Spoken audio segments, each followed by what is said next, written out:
सुमन जी उड़ीसा से। राधे राधे महाराज जी। महाराज जी आपके चरणों में कोटि कोटि प्रणाम। महाराज जी अगर कोई साधक अपने गुरु दर्शन में तड़फ रहा हो और दूरी के कारण कभी कभार आ पाने की स्थिति में, तो गुरु दर्शन के लिए हो रही वीर्य वेदना को कैसे शांत करें? अगर सच्ची वीर्य वेदना है तो अदर्शन हो ही नहीं सकता। जब हम विरह में होते हैं तो हमारे सामने पी मूर्ति नयनन बसे, यही रस रहे समाए, ये लक्षण सुनि प्रेम के और न कुछ। वो तो सामने होते हैं। जिसका हम विरह हृदय में धारण करते हैं वो सामने होता है हमारे, उससे हम बात करते हैं, उसे हम देखते हैं। तो देखते हुए भी अनदेखा लगता है, देखते हुए भी अनदेखा लगता है और ना देखते हुए भी देखता है। यही प्रेम की महिमा है। तो हमें लगता है कि ये शिकायत तो हो ही नहीं सकती कि हम दूरी हैं। दूरी प्रेम में नहीं होती। प्रीतम लाखों कोस दूर बसता हो तो भी वो हमारे हृदय में रहता है, हमारे माइंड में रहता है, हमारे नेत्र में रहता है। आप देख लो ना। और अगर प्रेम नहीं है तो नज़दीक रहते हुए भी दूरी है, और प्रेम है तो दूर रहते हुए भी नज़दीक है। तो प्रेम ही हमें सुख देता है, ना कि नज़दीकी। हमारी बात को समझने की चेष्टा करना। जो मिलन में तड़पन होती है मिलन के लिए, और जब हम मिलते हैं तो वो सुख नहीं होता। तो हमें लगता है हमारी तड़पन सुरक्षित रहनी चाहिए।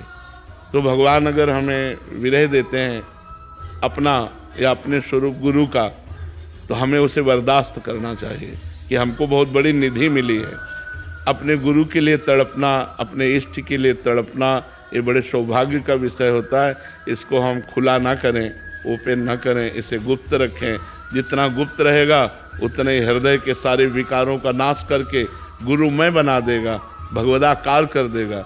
एक भृंगी नाम का कीड़ा आता है, वो दूसरे कीड़े को अपने घरौंदे में बंद करता है और डंक मारता है और भन ऐसे करता है। कुछ दिनों बाद वो दूसरी जाति का कीड़ा भृंगी कीड़ा बन जाता है। ऐसे ही जब हम अपने इष्ट या गुरुदेव का बार बार चिंतन करते हैं तो हम भगवदाकार हो जाते हैं। ब्रह्मविद ब्रह्म ही भवति। जो ब्रह्म को जान लेता है वो ब्रह्ममय हो जाता है। तस्मित् तज्जने भेदा भावात। भगवान और भक्त में अभेद स्थिति हो जाती है। तो यदि हम गुरु का निरंतर चिंतन करें तो जो गुरु के हृदय में चल रहा है वही हमारे हृदय में चलने लगे। गुरु हमारे माइंड में बैठ जाएगा, नेत्रों में बैठ जाएगा, हृदय में बैठ जाएगा। तो हम धन्यवाद देते हैं विरह को।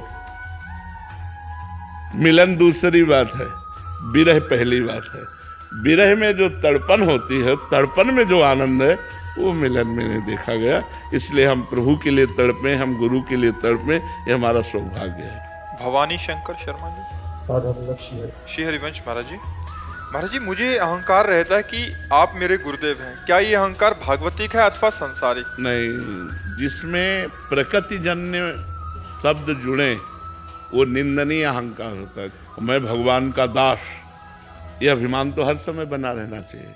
गोस्वामी तुलसीदास जी कह रहे, अस अभिमान जाई जन भोरे, मैं सेवक रघुपति पति मोरे। भूल करके भी ऐसा अभिमान न जाए, भूल करके भी ये अभिमान ठसाठस भरा रहे कि सियाराम मेरे स्वामी, मैं उनका दास। तो जो भगवान के लिए अभिमान है, गुरु के लिए अभिमान है, ये तो बंधनी है कि मेरे अहोभाग्य मुझे गुरुदेव मिले, मेरे अहोभाग्य मुझे भगवान मिले। ये भाग्य सराहना निंदनीय नहीं है, लेकिन माया जनित ये सब निंदनीय है। ये हमको अहंकार नष्ट कर देगा, लेकिन ये अहंकार हमको बलिष्ठ करके भगवान से मिला देगा।